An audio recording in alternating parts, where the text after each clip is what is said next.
Hi, this is Aaron Neville. I love music from today and yesterday. So how about an AT40 flashback right now? Yes, sir. And you know, we'll tell it like it is. Well, now listen to the Magna hum of the Wayback Machine's solar-powered dyno cells as we chart a course through the musical maze of yesterday, solving the riddle of what was for this week's AT40 flashback. The Shadoe counts them down. The Shadoe counts them down. This is American Top 40 here with the eerie grin of the Shadoe. And now we're up to that singer who sets a new record for patience. He now has the longest time span in between his first and second Top 40 hit. Over 22 and a half years. Listen to this hit from early 1967. But I know deep down inside of me. From January of 1967, that's Tell It Like It Is. It hit number 2, and it was the first Top 40 hit by Aaron Neville. And now he finally lands his second Top 40 hit over 22 and a half years later. And that's the new rock-era record for the longest wait in between a performer's first and second Top 40 hit. And here's the song that put Aaron into the record book. It's a duet. Here's Linda Ronstadt featuring Aaron Neville, debuting at number 35 this week on AT40 with Don't Know Much. Look at this face. Casey's Top 40. I'm Casey Kasem. Casey's Top 40 originates in Hollywood. You know, fans often have trouble working up the courage to approach their idols. Now we're up to the story of a fan named Linda Ronstadt who had the same problem with an idol of hers. That idol is Aaron Neville, the legendary New Orleans R&B singer best known for his 1967 top 10 smash, Tell It Like It Is. Linda told us, quote, "I've never met a woman that having seen Aaron didn't turn to jello because he's gorgeous, and he sings like an angel." Well, a few years ago, when Linda was in New Orleans, she seized on the chance to go and see Aaron perform.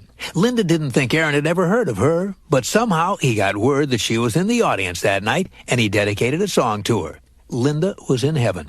She told us that while Aaron was singing to her, she felt like the only woman on earth. Then she was amazed when Aaron invited Linda to join him on stage. Linda usually hates being called up on stage unexpectedly, but this time she just floated up there as if in a dream and joined her idol in a duet. She says she noticed a beautiful chemistry in their voices, and she began to fantasize about the possibility of recording with Aaron. But she dismissed it as a pipe dream. You see, even though she's a superstar herself, Linda was terribly afraid of being rejected by her hero.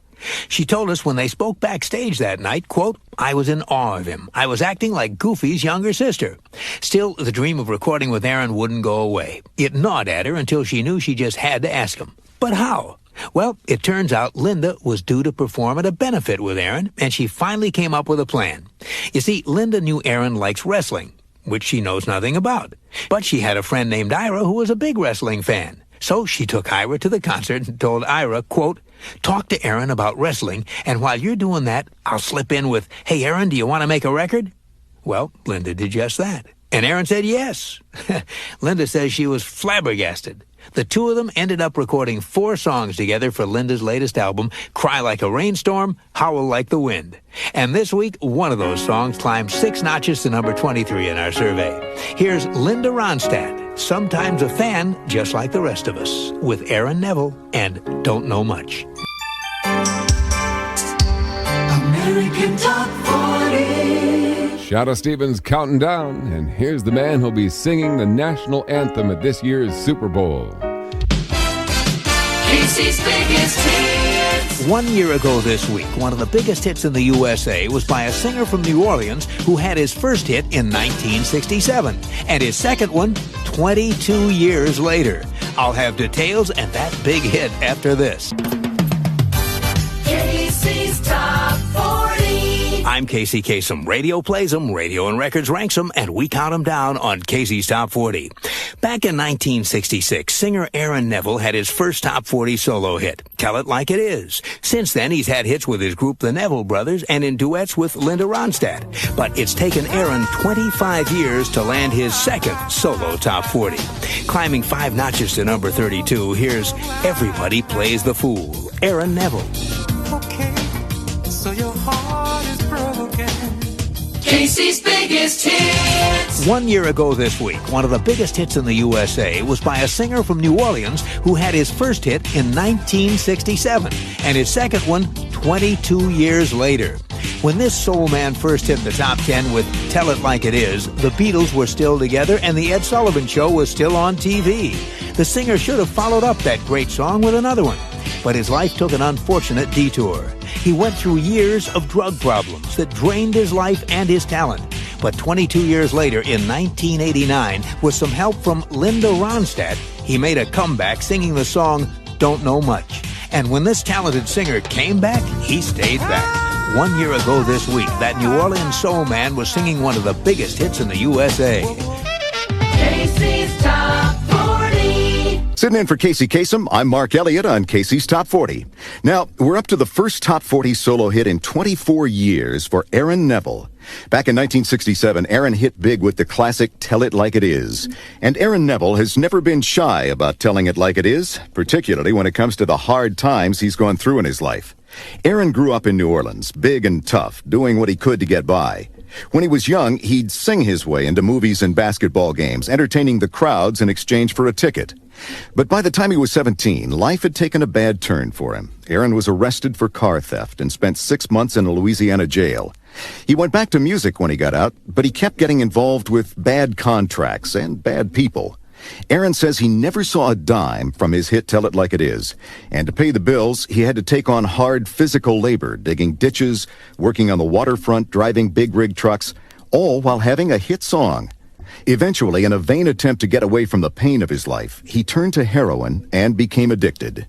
The fight to conquer it was long and hard, but one thing helped Aaron Neville survive during those bad times. When he raised his voice in song, a beautiful sound came out. Aaron says when he sang, he realized his voice was, quote, a divine gift that let me know God hadn't abandoned me. Aaron Neville eventually beat his addiction, and with the help from his friend Linda Ronstadt, he came back to the charts with the top 10 duet Don't Know Much in 1989. This week, his first top 40 solo hit in more than 2 decades climbs 3 notches to number 27 on Casey's Top 40. Coming up as we roll into our 4th hour, the latest hit for Aaron Neville, a singer who had been in prison, hooked on drugs. Then one rainy night, an old woman told him about the patron saint of hopeless causes. Casey's Coast to Coast.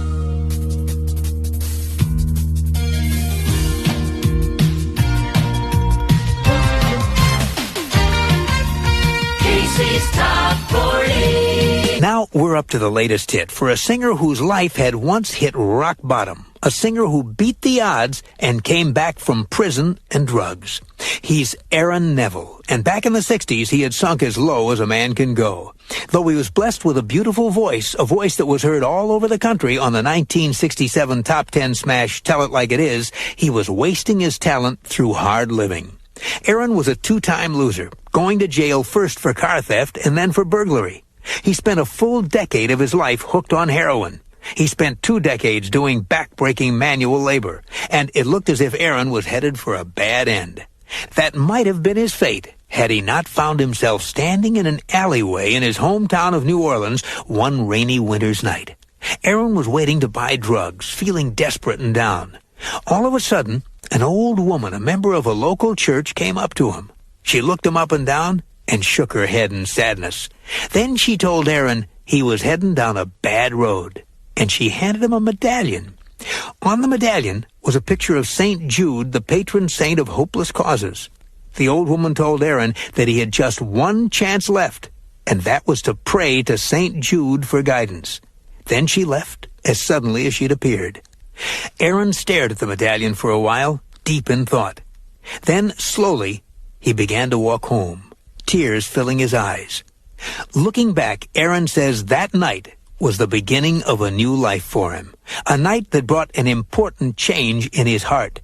And that's why he calls St. Jude, the patron saint of hopeless causes, Jude, the saint of the impossible. Aaron proudly credits St. Jude with saving him and helping him turn his life around.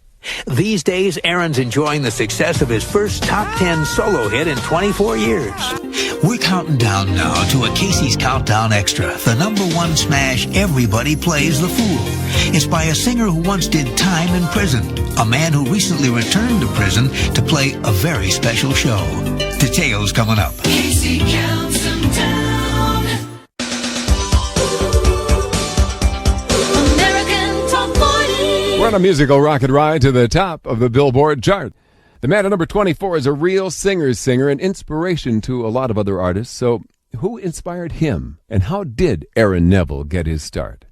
Well, it all began about 40 years ago. I guess it must have been about 12 or 13, I guess. Art had a doo-wop group, and they'd be sitting out on the park bench singing harmonies and beating on hubcaps and Coke bottles, and they'd go around and win all the talent shows and everything, you know. I was crazy about doo-wops. And then my father had all the Nat King Cole records around the house, and I tried to sing like Nat King Cole and stuff like the Clovers and Billy Ward, Clyde McFadden and the Dominoes and Sonny Till and the Oreos and all them kind of cats. And then later I started going to the movies, and I'd go see the Cowboys, and I'd come out yodeling, you know, like Gene Autry and them cats. I didn't know about being good or anything. I just knew I could sing. And one of my favorite songs was a song called The Wheel of Fortune. I think it was by K-Star or somebody. The wheel of fortune goes spinning around. If the arrow points my way, I will let it be. I forgot the words, but that's how it went.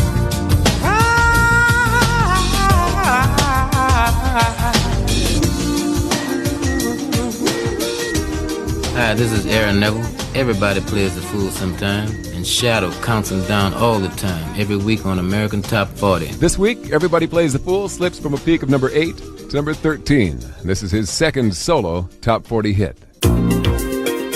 Casey's Countdown. Well, now we're up to a Casey's Countdown Extra, the #1 smash Everybody Plays the Fool. It's by a singer who once did time in prison, a man who recently returned to prison to play a very special show. He's 55-year-old Aaron Neville, and back in 1959, when he was 18, he got in trouble with the law and spent 6 months in a Louisiana jail for car theft.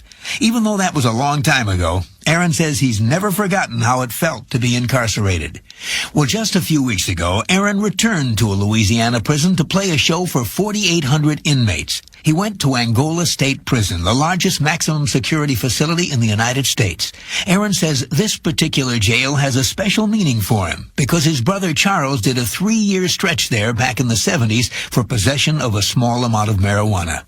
Even though returning to a prison was tough, Aaron says it was very important for him. He remembers what it was like when he was there, how important it was to feel that someone on the outside cared. And he wanted to give that feeling to the 4,800 prisoners at his concert, to let them know that they had not been forgotten. Now, here's an example of the kind of music Aaron Neville sang at that concert, a #1 smash from 1991. As a Casey's Countdown Extra, this is Aaron Neville and Everybody Plays the Fool. Hi, it's Aaron Neville. Stay tuned for more hits right here on American Top 40. American Top 40.